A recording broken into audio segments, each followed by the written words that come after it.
चूंकि वो tweets delete हो गए उसके बाद, तो हो सकता है कि आप में से कुछ लोग देख ना पाए हों, लेकिन मैं आपको बता देती हूं कि वो ट्वीट्स क्या कह रहे थे। उन ट्वीट्स में क्या था? रोहिणी आचार्य ने 3 पोस्ट किए। पहले पोस्ट में उन्होंने लिखा कि अक्सर कुछ लोग नहीं देख पाते हैं अपनी कमियां, लेकिन किसी दूसरे पर कीचड़ उछालने लगते हैं और बदतमीजियां करते हैं। अगली पोस्ट उन्होंने जो ट्वीट की उसमें उन्होंने कहा कि खींच जताए क्या होगा जब हुआ ना कोई अपना योग्य।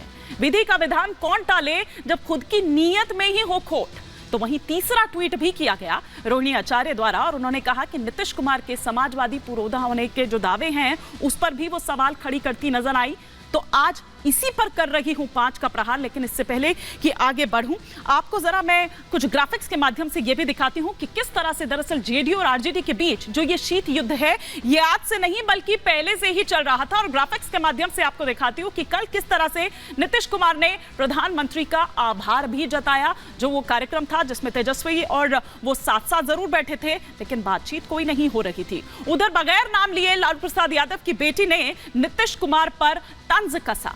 नीतीश कुमार ने परिवारवाद का सवाल उठाया था, किस तरह से विरोध जताते हुए। नीतीश के बयान से ही अंदाजा लगाया गया कि दरअसल वो क्या कुछ कहना चाह रहे हैं और किस तरह की कोल्ड वॉर चल रही है। तो उधर समाजवादी पुरोधा होने का दावा करते हैं ये रोहिणी आचार्य कह रहे थे, लेकिन किस तरह से हवा की रुख की तरह वो बदलते रहते हैं। ये दरअसल नीतीश फिर से पलटी मारने वाले हैं, उस ओर इशारा कर रहा था रोहिणी आचार्य का ट्वीट, जो कि काफी ज्यादा, वैसे चाहे भले राजनीति में ना हो लेकिन इधर एक्टिव बहुत रहती है अपने पिता को भी लेकर। किस तरह से वो बार बार अगर कुछ उन पर निशाना साधा जाता है, कुछ हमला बोला जाता है, तो इधर तुरंत आता है रोहिणी आचार्य का ट्वीट। इधर नीतीश कुमार ने कर्पूरी ठाकुर का अनुयायी बताया था, और हवाओं की तरह, जैसा कि मैंने पहले भी कहा कि जिनकी विचारधारा बदलती है उनको किस तरीके से उनका जो सारा काम है वो बदल रहा है, वो दरअसल कहती हुई नजर आई रोहिणी आचार्य। तो ये इशारा दरअसल एक जो कल हुआ कार्यक्रम और एक के बाद एक जो 3 ट्वीट्स दरअसल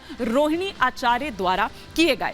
साथ ही साथ हम आपको यह भी बता दें कि प्रधानमंत्री नरेंद्र मोदी का धन्यवाद भी किया था, और उधर प्रधानमंत्री की ओर से भी किस तरह से आज परिवारवाद पर एक बार फिर से निशाना साधा गया, वो भी सिलसिलेवार तरीके से ग्राफिक्स के माध्यम से हम आपको बता रखे हैं कि परिवारवाद एक बड़ी बीमारी है। ये कहा गया प्रधानमंत्री नरेंद्र मोदी द्वारा।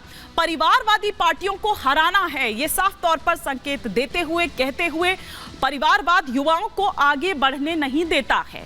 युवा परिवारवादी को वोट ना दे, ये युवाओं को संबोधित करते हुए साफ तौर पर कहा, और कहा कि परिवारवाद वाली जो पार्टी है वो दरअसल युवा विरोधी है, वो उन्हें आगे बढ़ने नहीं देती है। अब कुछ सवाल खड़े हो रखे हैं, एक एक कर वो तमाम सवाल आपके टेलीविजन स्क्रीन पर जो आ रखे हैं 5 का प्रहार के। ये पहला सवाल कि बिहार से आया इशारा, क्या नीतीश बदलेंगे पाला?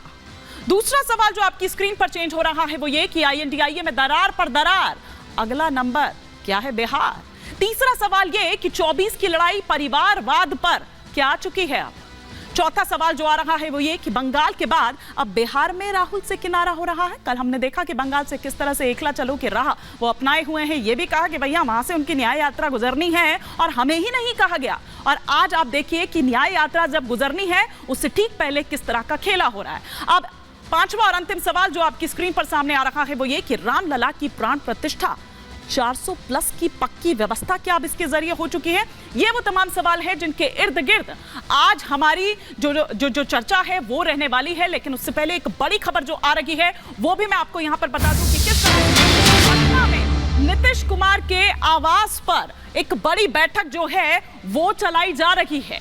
नीतीश के आवास पर जेडीयू नेता तमाम पहुंचे हुए हैं। विजय चौधरी, संजय झा, उमेश कुशवाहा इस बैठक में पहुंचे हुए हैं। ये बड़ी खबर इस वक्त जो आ रही है कि बिहार की सियासत, अब देखिए कुछ नए जो समीकरण हैं वो वहां पर बनते हुए नजर आ रहे हैं। एक नया करवट लेती हुई नजर आ रही है बिहार की सियासत। हलचल तेज हो चुकी है बिहार में। तस्वीरें लगातार हम आपको दिखा रहे हैं कि किस तरह से कल जब कर्पूरी ठाकुर का वो कार्यक्रम, जननायक कर्पूरी ठाकुर, बाकायदा धन्यवाद दिया गया। ये तक कहा गया नीतीश कुमार की ओर से कि जो काम बीजेपी ने किया वो कांग्रेस नहीं कर पाई। धन्यवाद दिया प्रधानमंत्री का और साथ ही साथ परिवारवाद पर निशाना भी साधा। एक और बड़ी खबर जो इस वक्त आ रही है, बिहार में किस तरह से जो सियासी हलचल है बिहार बीजेपी अध्यक्ष सम्राट चौधरी पटना से दिल्ली के लिए रवाना हुए हैं। केंद्रीय मंत्री अश्विनी चौबे भी बिहार से दिल्ली आ रहे हैं। बिहार के हालात पर बीजेपी की नजर बनी हुई है। जेडीयू नेता केसी त्यागी भी इसी फ्लाइट में हैं। तीनों नेता एक साथ दिल्ली आ रहे हैं, तो कुछ तो पक रहा है। कुछ दिनों में वो स्पष्ट हो जाएगा और मुझे लगता है कि ज्यादा दिन आपको इंतजार नहीं करने होंगे। लेकिन बहुत ही दिलचस्प मोड़ पर आप देखिए आप कि बिहार की जो सियासत है, बिहार की जो राजनीति है, वो दरअसल पहुंच गई है। एक और बड़ी खबर जो इस वक्त आ रही है वो ये कि सुशील मोदी ने नीतीश की तारीफ की है। देखिए किस तरह से अब चीजें बदल रही है और जिस विंडो की बात हो रही थी वो विंडो अब डोर बन गया है। लेकिन उससे पहले एक और बड़ी खबर ये आ रही है कि अमित शाह ने सुशील मोदी को बुलाया है। देखिए एक के बाद एक अब किस तरह से घटनाक्रम बदल रहा है और बड़ी खबरें निकलकर सामने आ रही है। क्या इसको माना जाए, अमित शाह ने अगर सुशील मोदी को बुलाया है तो इसको किस तरह से देखा जाए, तो तमाम एक्सपर्ट्स हमारे साथ जुड़ेंगे, उनसे हम इसे समझने की कोशिश करेंगे। और जो जानकारी मिल रही है वो ये कि शाम 7:30 बजे दोनों की ये बैठक होनी है। तो क्या पक रहा है बिहार में, ये जो बड़ी खबरें इस वक्त निकलकर आ रही है, ये जो पल पल घटनाक्रम बदल रहा है, ये किस ओर जा रहा है, ये देखने वाली यहां पर बात होगी। इसी पर और विस्तार से हम जानकारी भी लेंगे, साथ ही साथ चर्चा भी करेंगे। तमाम खास मेहमान इस वक्त मेरे साथ जुड़ चुके हैं। फटाफट से मैं परिचय करवा देती हूं। जयराम विप्लव जी इस वक्त हमारे साथ जुड़े हुए हैं, स्पोक्स पर्सन है भारतीय जनता पार्टी के। समीर चौगांवकर जी वरिष्ठ पत्रकार इस वक्त नोएडा स्टूडियो में हमारे साथ जुड़े हुए हैं। हमारे साथ एक और वरिष्ठ पत्रकार प्रेम कुमार जी इस वक्त नोएडा स्टूडियो में हैं। दुष्यंत नागर जी हमारे साथ जुड़े हुए हैं। जीएम शाहीन जी लीडर हैं जेडीयू के, इस वक्त हमारे साथ जुड़े हुए हैं। और professor Naval Kishore spokes person है आरजेडी के, हमारे साथ जुड़े हुए हैं। लेकिन जीएम शाहीन जी से मैं इस चर्चा की शुरुआत करना चाहूंगी कि बिहार महागठबंधन में सब कुछ ठीक नहीं चल रहा है, जिस तरह की चीजें निकलकर सामने आ रही है और ये कहा जा रहा है कि नीतीश कुमार हैं एक बार फिर पलटी को तैयार हैं। जीएम शाहीन जी। नहीं, ऐसा नहीं है। कुछ चीजें जो होती है जिनको देखना पड़ता है, और हमारे तो सभी साथी है, हम लोग तो सबों के साथ मिलकर चल रहे हैं, ऐसी कोई बात नहीं है। लेकिन ये जो सोच है गलत है, हम नहीं मानते इसको, सही नहीं है।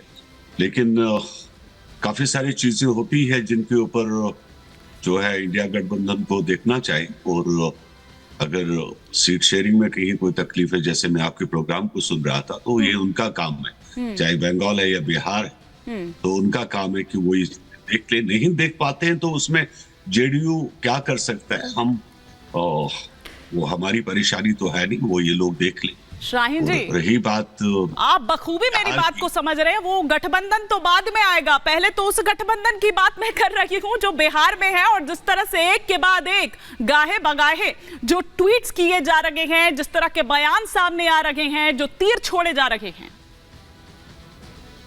नहीं देखिए, ये एक सिलसिला होता है जो चल रहा है। और रही बात बिहार की, बिहार में सभी ठीक है। जब कुछ तकलीफ होगी तो तब आपके सामने होगा और हम भी देखेंगे, आप भी देखेंगे। लेकिन अभी तक जो है मामला सभी ठीक चल रहा है और आगे देख लेंगे।